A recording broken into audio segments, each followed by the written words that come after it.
Assalamualaikum warahmatullahi wabarakatuh, teman-teman. Selamat pagi dari Moskow. Apa kabar? Semoga kalian sehat selalu. Teman-teman, di video kali ini RL Chess bakal bahas yang lagi happening banget nih, lagi viral, guys. Baru-baru ini ada berita Grandmaster catur, elo ratingnya lebih dari 2600, melakukan kecurangan di toilet dan dikeluarkan dari kejuaraan bergu di Spanyol. Bagaimana beritanya? Tonton terus video ini sampai habis. Langsung saja kita bahas. Sebelum itu jangan lupa klik tombol like-nya dulu, share, subscribe, dan jangan lupa nyalakan lonceng notifikasi supaya kalian gak pernah terlambat dari konten terupdate dari dunia percaturan. Dan yang paling penting, jangan di skip iklannya teman-teman, karena RL Chess terus berkomitmen untuk membagikan sebagian besar AdSense untuk menjadi sponsor Liga Catur Junior, teman-teman, dan udah berlangsung semenjak RL Chess dapat AdSense. Teman-teman, langsung saja kita bahas. Ya, siapa sih Grandmasternya? Ya, Shevchenko dikeluarkan dari kejuaraan bergu Spanyol setelah ditemukan ponsel di toilet. Ya, Shevchenko ini bukan pemain bola dari Ukraina itu ya, tapi ini adalah Kirill Shevchenko. Memang namanya mungkin dulunya mungkin orang tuanya pengen si Kirill ini jadi pemain bola kali ya, atau kan kita tahu bahwa Shevchenko sangat legend di Ukraina. Memang Kirill Shevchenko ini adalah Grandmaster yang berasal dari Ukraina. GM Kirill Shevchenko saat ini berusia 22 tahun. Dikeluarkan dari kejuaraan bergu Spanyol 2024. Ya, jadi Spanyol selalu ada event bergu tiap tahunnya. Dan bebas nih mengundang dari pemain catur seluruh dunia untuk membela klub di Spanyol dan ikut kejuaraan ini. Hasil remisnya melawan Grandmaster Amin Basem ya di babak pertama dan kemenangannya atas Grandmaster Francisco Vallejo di babak kedua diubah menjadi kekalahan. Teman-teman, ini beritanya dari chess.com ya. Ya, kecurigaan muncul ya. Jadi kecurigaan muncul ketika Shevchenko sering meninggalkan papan catur selama babak kedua. Jadi bukan babak pertama nih ketahuannya, baru ketahuan di babak kedua. Sebuah ponsel terkunci ditemukan di toilet dan wasit menghubungkannya dengan Shevchenko berdasarkan tulisan tangan dan perilakunya. Jadi gini, waktu babak kedua dia dicurigai nih sama lawannya, yaitu Francisco Vallejo ya, Vallejo lah tulisannya, tapi bacanya bener nggak nih gue nih?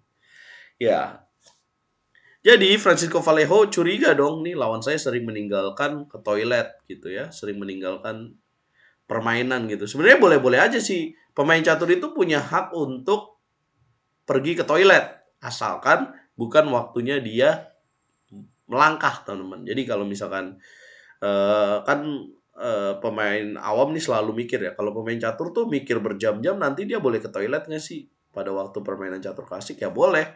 Bahkan waktu catur kilat aja boleh gitu, tapi resikonya tanggung sendiri dong kalau catur kilat waktunya habis 3 menit. Nah, kecurigaan muncul dari situ, dia lama banget, dia sering banget ke toilet. Lah kok sering banget nih orang ke toilet? Dia diare atau gimana gitu.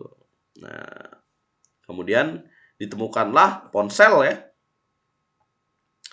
Nah, divisi kehormatan kejuaraan bergu Spanyol 2024 yang berlangsung di Melilla, kota otonomi Spanyol yang terletak di Afrika Utara dari 12 hingga 18 Oktober digemparkan oleh skandal setelah Shevchenko yang bermain untuk tim C.A Sila ya, integran Collectius dikeluarkan dari turnamen. Ya, Shevchenko yang lahir di Ukraina dan kemudian beralih mewakili Romania ya, sekarang kita tahu bahwa semenjak perang ya, pecatur dari Rusia atau Ukraina memiliki keterbatasan untuk mengikuti kejuaraan catur dan banyak yang akhirnya memilih pindah federasi ya, baik pecatur dari Rusia atau Ukraina. Ya, Shevchenko saat ini menempati peringkat ke-69 dunia dan meraih gelar Grandmaster pada usia 14 tahun 9 bulan. Jadi ini usia 14 tahun 9 bulan ini masuk dalam kategori prodigi ya teman-teman ya, kalau menurut gue. Prodigi itu apa? Jadi anak kecil yang hebat yang bisa meraih gelar Grandmaster 12 tahun, 14 tahun itu masih masuk dalam prodigi loh. Karena 14 tahun itu terbilang cemerlang juga meraih gelar Grandmaster. Nah, buat teman-teman yang belum tahu, prestasi Shevchenko itu apa aja sih? Beberapa pencapaiannya ya, yang termasuk terbesarnya itu kemenangan di kejuaraan catur bergu Eropa tahun 2021 bersama Ukraina. Nah, terus dia menangin Lindores AB Blitz ya di Riga tahun yang sama, tahun 2021. Dan dia juga di turnamen itu menduduki puncak klasemen mengungguli GM Fabiano Caruana dan Arjun Erigaisi. Jadi bayangin teman-teman. Ya kan? Ini bocah bukan sembarang bocah gitu ya ibaratnya. So, sekarang mungkin lagi remaja gitu ya. 22 tahun dengan prestasi yang cemerlang. Nah, terus apa respon dari wasit di Spanyol? Jadi wakil ketua Oscar Bruno de Prado Rodriguez merangkum keputusannya ya. Jadi dia bilang gini, berdasarkan keyakinan kuat dan bukti diperoleh selama penyelidikan, saya yakin bahwa pemain ini telah menggunakan ponsel selama pertandingan.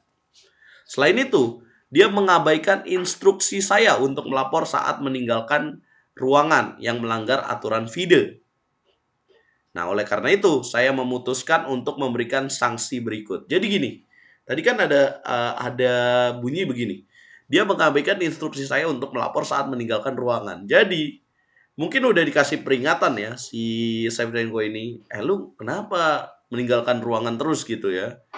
Nah, gitu. Nah, terus udah ditegur, tapi ada kalanya dia ke toilet, dia tidak melapor ke wasit gitu. Sebenarnya nggak perlu ke wasit sih. Padahal ke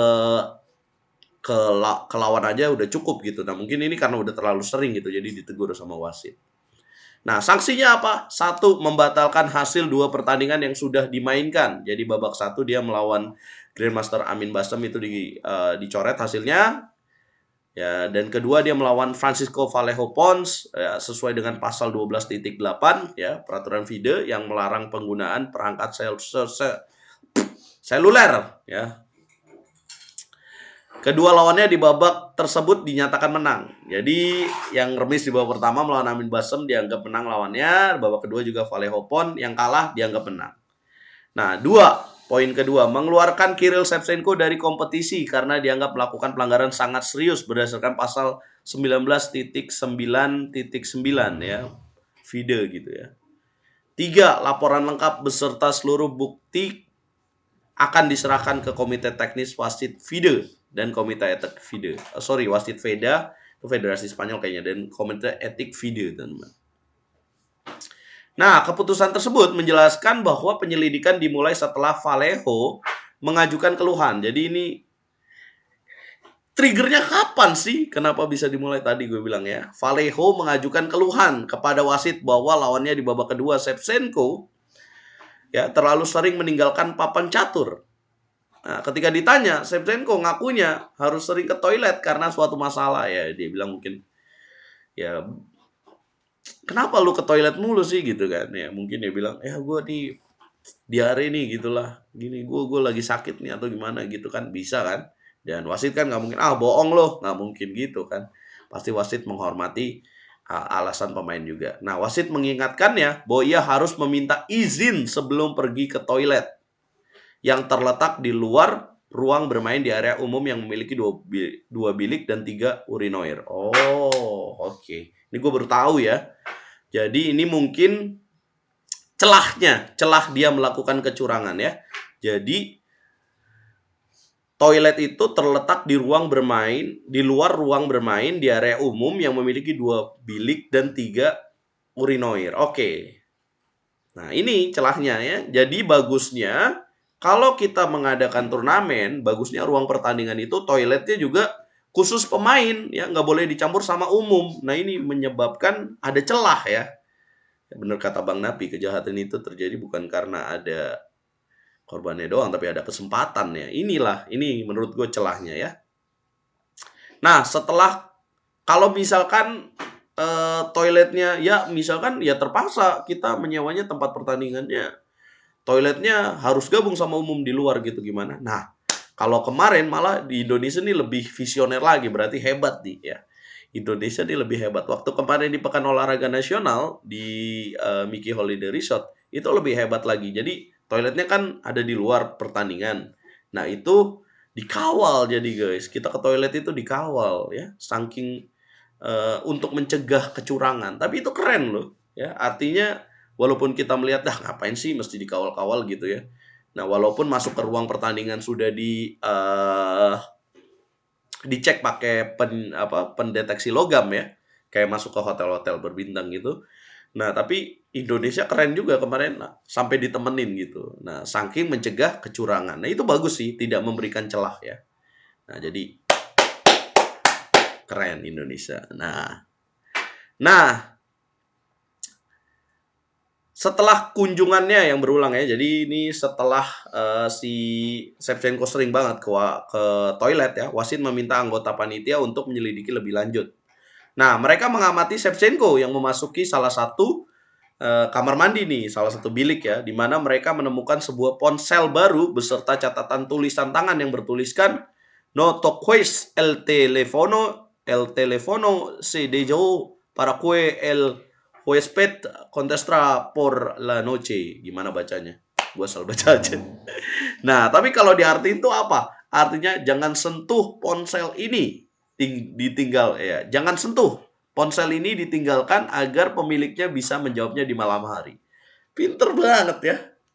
Biasanya kan kalau orang kan kalau udah dikasih tahu attention gitu kan berarti nggak akan megang dong ya. Nah, jadi ada tulisan gitunya ponselnya guys. Nah, tapi kok bisa tahu kalau itu tulisannya si Shevchenko? Nah, itu dia. Ponsel tersebut disita dan toilet dikunci sekitar 2,5 jam ya setelah pertandingan dimulai. Nah, petugas kebersihan mengungkapkan bahwa sehari sebelumnya ponsel serupa juga ditemukan di toilet yang sama. Petugas kebersihannya nemuin guys. Ya, tetapi tidak diambil setelah diserahkan ke resepsionis. Oke, jadi petugas kebersihannya nemu terus dikasihin ke resepsionis. Wasit menyatakan bahwa panitia melihat Shevchenko masuk ke toilet, melihat toilet terkunci, lalu menunggu beberapa saat sebelum pergi tanpa menggunakan toilet lain yang kosong. Oh gitu. Perhatikan ya. Nah, setelah pertandingan selesai, wasit membandingkan catatan tulisan tangan di ponsel dengan lembar skor Shevchenko dari babak pertama dan kedua. Nah, mereka menemukan kesamaan dalam tinta dan gaya tulisan tangan. Mereka juga mencatat bahwa ini yang kocak sih kalau menurut aku ya. Jadi tidak ada kejahatan yang sempurna. Asik. Selalu ada buktinya, guys. Nah, di sini nih.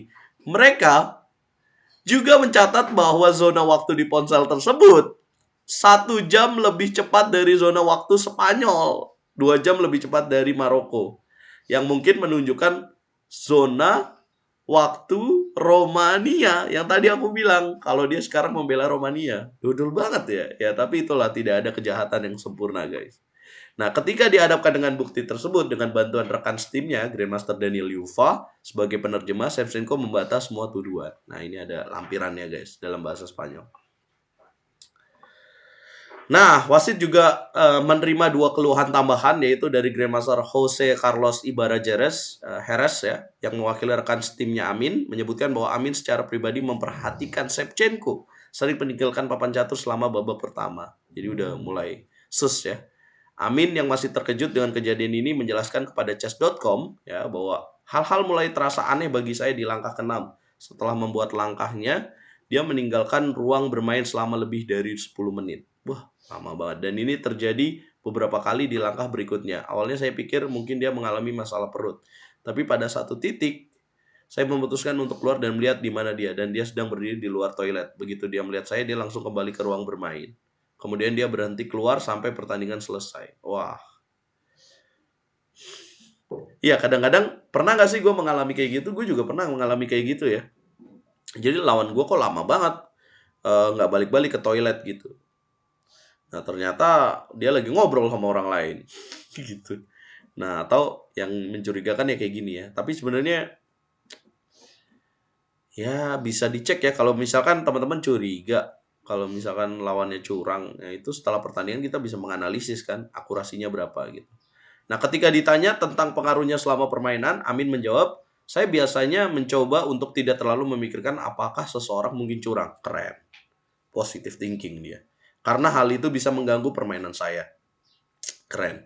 Namun ketika dia sering meninggalkan papan, itu sangat mengganggu, terutama karena setiap kali dia kembali, dia bermain dengan sangat cepat dan membuat langkah-langkah yang sangat bagus. Itu sih. Ada curiganya juga. Nah, kemudian Vallejo juga mengirimkan analisis pertandingan yang ia kalah dari Shevchenko, namun perlu dicatat bahwa selama sebagian besar pertandingan, Shevchenko kemungkinan tidak memiliki akses ke ponsel jika ia benar-benar toilet. Oke. Nah, Kekalahan Shevchenko akan mengubah skor tetapi tidak mengubah hasil kemenangannya timnya ya. Timnya menang ya di babak pertama. Namun hasil imbang 3-3 di babak kedua kini berubah menjadi kekalahan 4-2 bagi timnya. Oke, di babak pertama timnya ya nggak ngaruh skornya Shevchenko karena udah menang besar. Tapi di babak kedua itu memberikan pengaruh untuk timnya yang melawan My Adventure Casablanca. Nah, Chesscom telah menghubungi Shevchenko untuk memberikan komentar, tetapi kapten timnya Jose Antonio Garcia Domingo memilih untuk tidak berkomentar. Malu lah. Capek juga ngasih alibinya ya, ngasih alasannya juga. Nah, teman-teman, itulah yang terjadi ya dengan percaturan di episode kali ini, teman-teman. Kita akan tampilkan bukti-buktinya ya, tapi ini juga peringatan untuk cheaters ya, karena mungkin saja bisa terjadi dimanapun ya, tidak termasuk di Indonesia juga banyak katanya ada laporan-laporan melakukan kecurangan berdasarkan dari cerita teman-teman ya gitu ya. Iya, teman-teman janganlah melakukan kecurangan ya. Bahkan peringkat 69 dunia, saya nggak ngebayangin ya, kenapa dia tertarik untuk melakukan kecurangan gitu. Saya nggak ngerti. Tapi menurut saya ini bukan masalah pada bukan gimana ya bilangnya. Itu masalahnya sama orangnya sih, bukan masalah pada ininya ya. Akhirnya kan orang jadi curiga 14 tahun nih. Saya mulai mikir 14 tahun dia jadi Grandmaster, curang nggak tuh? Disitulah teman-teman. Ya, semoga tidak ada ya, berarti gimana supaya orang nggak cheater ya, harus benar-benar turnamen yang ya, kalau turnamen internasional harus benar-benar aman banget sih ya. Toilet harus satu ruangan sama tempat bermain, dan toiletnya khusus untuk peserta pertandingannya aja, cuman khusus buat atlet. Terus juga dijaga, terus juga untuk masuk ke ruang pertandingannya itu harus dicek pendeteksi logam. Terus juga kalau misalkan ketahuan ada HP di celananya, sekarang kan udah lebih ketat lagi, nggak boleh pakai jam digital, itu nggak boleh pakai jam tangan. Udah ketat banget sebenarnya peraturan dari FIDE. Nah, semoga hal-hal seperti ini tidak terjadi lagi. Dan juga kalau misalkan ada live streaming, itu ada peraturannya, live streamingnya langkahnya itu harus lebih lambat kan, lebih delay supaya tidak ada kecurangan dari jarak jauh. Menurut kalian gimana guys cara mengatasi kecurangan di permainan catur guys? Coba komen. Yang pasti kalau pesan dari saya sih, kalau pengen jadi juara berproses lah gitu ya, menikmati proses. Ya karena juara sesungguhnya tidak dilihat dari satu turnamen, tapi dari bagaimana dia menjalani kehidupan dan bagaimana prosesnya dia menjadi atlet. Itu yang akan menjadikan dia juara sesungguhnya. Jangan lupa bantu video ini berkembang dengan cara like, share, komen, dan subscribe. Nanti mungkin di video berikutnya kita bahas gamenya. Mohon maaf kalau misalkan terjadi kesalahan kata-kata. Ya, kita ketemu di video berikutnya. Aduh. Ngilu